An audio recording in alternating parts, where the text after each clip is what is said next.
And God said, Behold, I have given you every herb-bearing seed. To you it shall be for food. Genesis 1:29.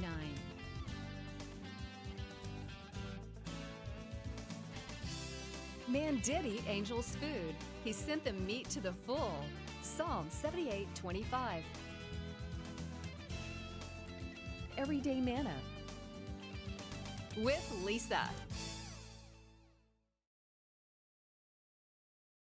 Hi everybody, and welcome to Everyday Manna. Today we are going to make a Texas chili and serve that with some jalapeno biscuits, and then for dessert we are going to have a banana split parfait. So we're going to get started on the chili. Now in this pot, which is a large, like a 6-quart pot, I've got about 2.5 pounds or so of lean ground chuck, and I'm just browning that up. And then I'm going to heat this skillet up. I'm going to add just some vegetable oil. You could use canola oil if you wanted. You could use olive oil, but I mean, you don't really need to use olive oil in this one, in that the flavoring. We don't need to worry about adding the flavor. And I'm just going to cut up a couple of onions. Bear with me today. I'm getting over a bug that I've had for about 2-3 weeks now, and my voice is a little raspy, so bear with me here. But I'm just going to cut up a couple of onions, because chili has to have onions. That's just the unwritten rule of chili making, is onions. And there are so many different ways to make chili. I mean, it's probably one of the most diverse type of dishes that there is here in the United States. Some people put beans, some people don't. Some people, ooh, that's a little hot. Let's turn that down just a little. Some people will use ground beef, and some people will use a roast that they've cut up on their own. I mean, there's just literally thousands of different versions of chili. So this is just going to be a Texas-style chili with a lot of meat. And I like beans in my chili. Now, authentic Texas chili does not have beans in it. So, and I know that. But I like beans in mine. It bumps up the fiber content, and it adds a lot of flavor. So I am going to add just a little bit of black beans. But the primary star ingredient of this is, of course, the meat. Because you got to have that, you know, that beef. And I do make a vegetarian chili that I love, but this is a meat-based one. And we're going to serve it over some homemade, whoops, let's get that back in there, jalapeno biscuits, which are very easy to make, and I'll show you how to do those in just a minute. Got my oven preheating to 425 degrees. I like my chunks to be kind of big in my chili. If you're serving people that might not like to see the chunks, if I was making this for my kids, trust me, I would have to make the chunks smaller.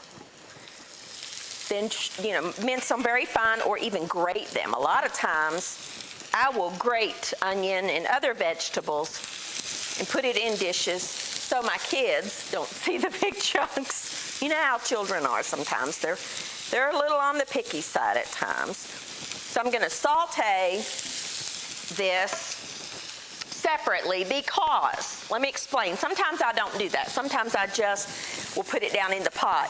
But I really want that, you see the little bit of the browning that comes on those vegetables? Well, we want that, because that's flavor that we're going to add to our chili. This is just plain beef. Then I'm going to add a green pepper. You can use red, you could use any kind of pepper you want. I like green pepper in my chili. And I'm just taking a little small paring knife and cutting out the ribs and the core of the green pepper. And I'm just going to chop it up into about the same size pieces as the onion.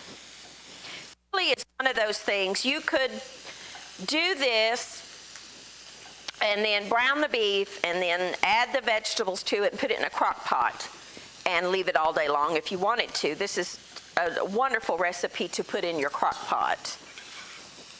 This is rustic cooking. You don't have to be precise on those vegetables. They don't all have to be the same size. Okay, so we're just gonna add the green pepper. If you don't like green pepper, and I find some people don't for whatever reason, you don't have to put it in there. I like the flavor. But if you don't, you can leave it out. I make so many different versions of chili, and I make chili all the time. I make it year-round at home. It's not just one of those dishes that I make during the winter or colder, cooler months. I make it year-round. I love it. Sometimes in the summer, I will make a lighter a chicken-based chili, like with ground chicken, just to lighten it up just a little. Now, I just want to saute those until they are tender. My beef is browning up. I'm using lean ground chuck here now. You don't, if you're using a fattier cut like just regular ground beef, that's like the 75-25 blend, you will want to drain it. If you're using a leaner cut, then you don't necessarily have to drain it. You can if you want. Now I've got some garlic, because I mean, you know, what is chili without garlic? I got a couple of cloves, and I'm just going to mince it up and get that in there. Hit this one. To peel garlic, just lay it down, hit it with your hand, and the peeling comes off most of the time. And then I like to cut those little ends where they kind of join together in the head of garlic. Those are small, so I'm going to add these. If you've got bigger cloves, you can add 3. And then take your knife, or you can use a garlic press, or you can grate the garlic into the pot if you want. I start by just chopping it a little bit. Put one end of your knife on your board, and then just lift your knife up and down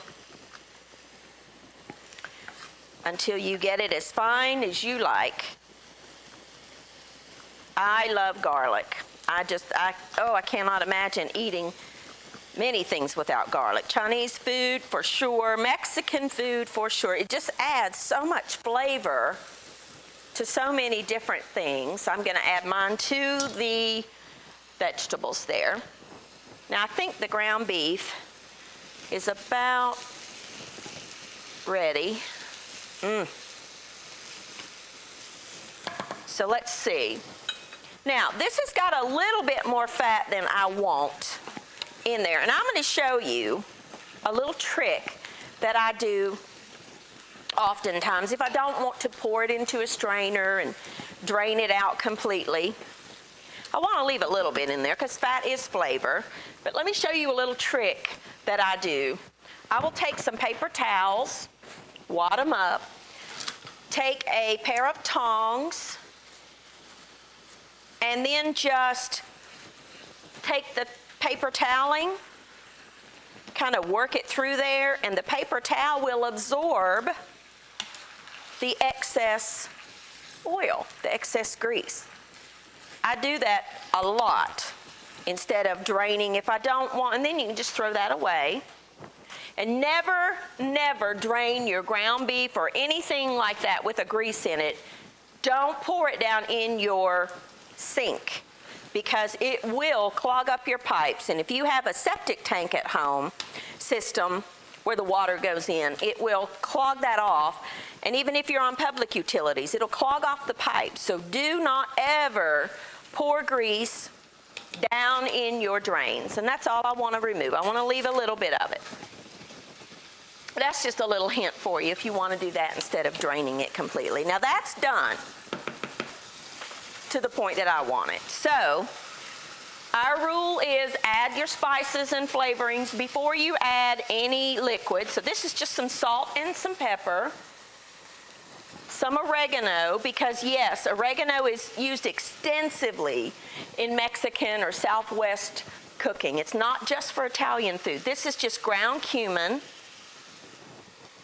I like heat, so I'm going to add a little bit of red pepper flakes and some chili powder. Just the chili powder that's the blend chili powder. Now add all that, stir that in and give it about 30 seconds or so. The oil or the grease in this case that comes out of the fat, I guess I should say, that comes out of the beef will bloom those flavors. Most of your spices are oil soluble, and you need that fat to bloom out the flavors of the spices. Now I'm gonna add in my vegetables. You see, they've got a little bit, not a lot, but a little bit. Okay, I want you to see the bottom of this skillet. You see that brown? Well, some of that is on the vegetables because we sweat them. That's flavor. So that's the reason I like to do it in a separate little skillet. Turn that eye off. Stir that around. Oh, I wish you could smell this. It smells so good. Then I have 1 can of black beans that I have just drained over a sieve. I left a little bit of I didn't rinse them, so it's got a little bit of the liquid that comes in the canned black beans. Oh, you could add some corn to that if you wanted to. And then tomato sauce. I've got 2 cans of just low sodium tomato sauce. I don't add any, to this recipe, I don't add the fire roasted diced tomatoes. And I do add that to some of my recipes that I do for chili, but not this one. And then if you find that it's a little bit too thick, once you get all that tomato sauce stirred in there, oh, it smells so good. You can add a little bit of water, and I am going to add probably about half a cup, not a full cup, but about half a cup of water, just to kind of loosen it up a little bit. And then of course it'll simmer down and evaporate a little bit as it simmers and concentrate those flavors. So that's what you want. Now that just needs to simmer for a while. You could let that go for, up to an hour. You just want it to get, my lid don't want to fit on there. You just want it to kind of simmer and let those flavors marry.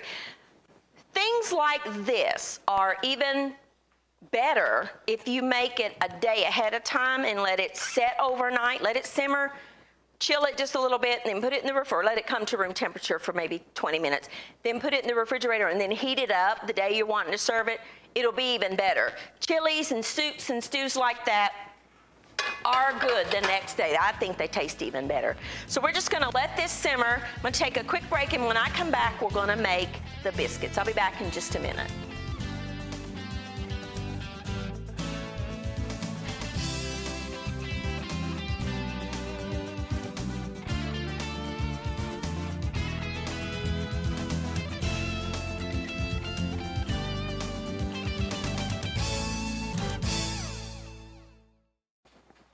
All right, now let's make the biscuits. Our chili is simmering, my oven is preheated. Now in this bowl, I have 2 cups of just all-purpose flour. I'm gonna add some baking soda, some baking powder, and some salt. And I'm just gonna take a whisk and just kind of whisk those ingredients together. And then I have 4 tablespoons of butter that I have cut into little tiny pieces. And I'm just going to add that to the flour. If you have a biscuit cutter, not a biscuit cutter, but a pastry cutter, you can use that to incorporate the flour. You can also use 2 knives and just take them, and you see how I'm just kind of crisscrossing it through the butter. I'm just trying to show you different ways of doing it here. Or you can take your fingers and just go in there. What you're trying to do is break up the butter. It needs to be cold. Make sure your butter's cold. Into tiny pieces and coat each piece with flour. That's what you're trying to do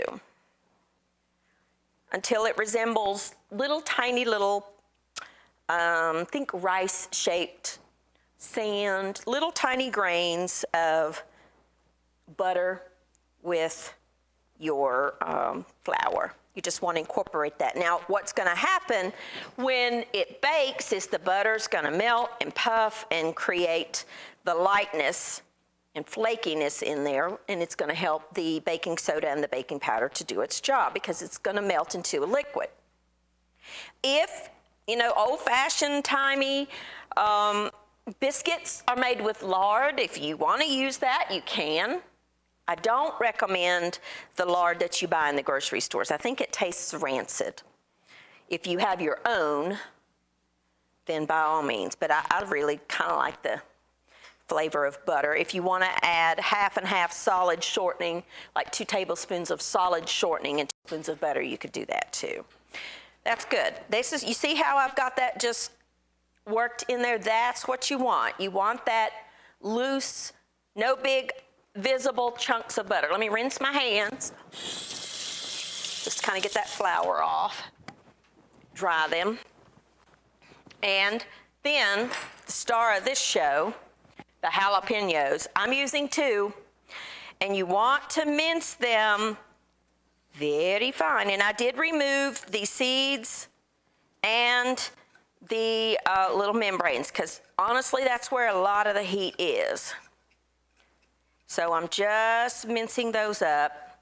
If you are a little sensitive to heat, make sure you do not don't touch your face, period, until you wash your hands, but wear some gloves. I can handle jalapenos without gloves. Now, habaneros or the ghost peppers or something like that, no. But these don't bother my hands. I guess I've just built up a tolerance to it. But I promise you, if you are at all sensitive to heat with your skin, if you don't wear gloves, you could have a rash. Because you got to remember, this does have capsaicin in it, which is a heat, which is a volatile oil. I think maybe those were fairly decent-sized jalapenos. Let's just do 1.5. And mix that in there. Just get that kind of stirred in. And then we're going to use some buttermilk. I've got a cup here, and honestly, it depends on the humidity of your day. This dough needs to be a little sticky. I start out with like half a cup, and then I'll add it a little bit at a time till I see that there's no visible dry flour. It generally takes about a cup, and it's gonna today.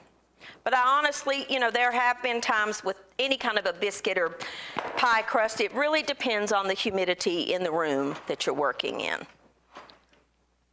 But I think that's gonna be good. And honestly, I'm gonna use my fingers. Now, before I get this hand dirty, I'm gonna take a little flour and dust it on my board.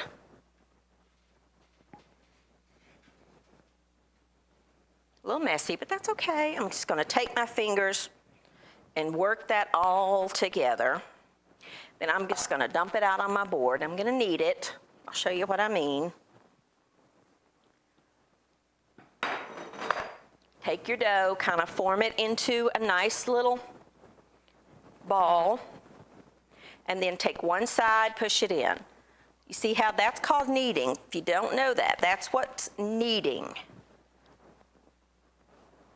If you need to add a little more flour, don't add too much. You want a little bit of a stickier dough, but not so sticky that you can't work with it.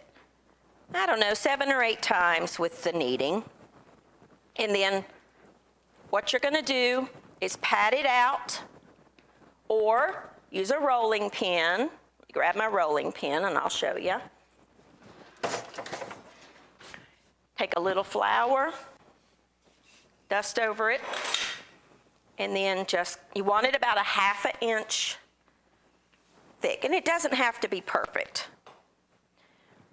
round, Then take a biscuit cutter, dip your biscuit cutter in your flour, and there you go. Perfect little biscuit. And once you cut out all these, you can re-roll the scraps together and make more. About 2 inches or so apart on your baking sheet. I'm just going to cut these out, and I'll show you.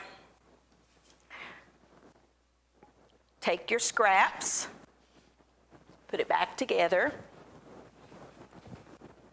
pat it out. Don't overwork her, it'll be tough.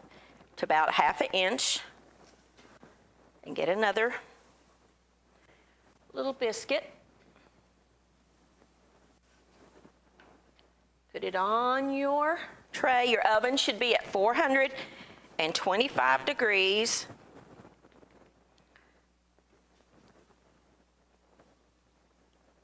And then we're going to bake them for about 12 minutes or so. I think I can get one more. About 12 to 15 minutes, depending, you know, they'll look golden brown. Sometimes I like to brush the tops of them with melted butter. I'm not going to do that today. I'm just going to get these in my oven, take a quick break, clean up my board and my hands. When I come back, we're going to wrap up this meal and make our dessert. I'll be back in a minute.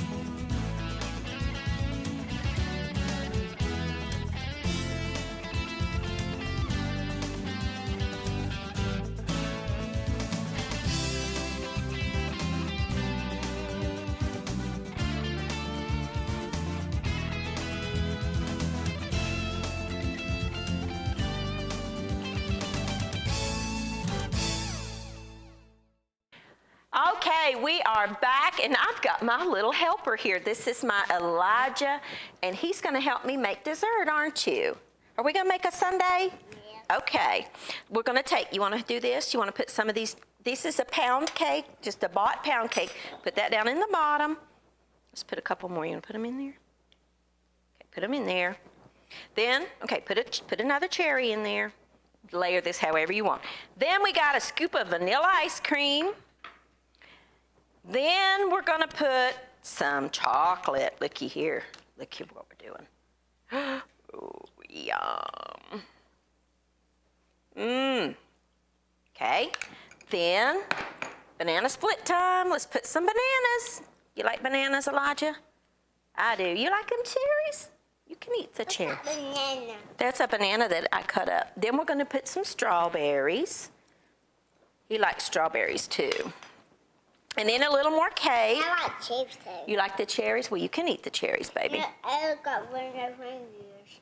Do what? I got noses. Day reindeers got noses. Yep, that looks like Rudolph's nose, don't it? Okay, then let's put 1 or 2 cherries in there. We got a whole jar. Then this is just ice cream topping that I have microwaved just for a second, just to kind of, you know, make it a little bit more pourable. And I think we need a little more ice cream. What do you think, Elijah? On top? Some more ice cream, just vanilla ice cream, but you could use whatever flavor you want. And then maybe decorate it with some strawberries. What do you think, Bud? What do you want to put on there? Okay, we can have more over there if you want some more cherries. Then, of course, our whipped cream. Ooh, looky there. And let's put that cherry right on top. The one in your hand, can you put that right there? Thank you. Look at that pretty ice cream. That's just a banana split parfait, something quick and easy that you can make. Do you need a towel to wipe your hands? Do you want some more cherries, babe? You want some more? I have some more. Do you want them? Okay. This is my sweet boy. Oh, I love him so much. He's my great nephew, but he's my boy, aren't you? Yep. You my helper?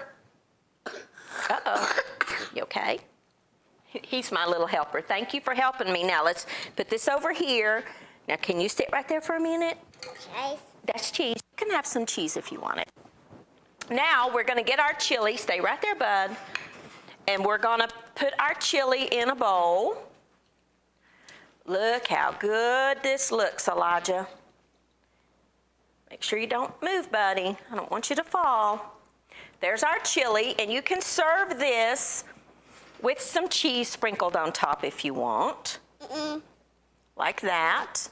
And then our wonderful jalapeno biscuits.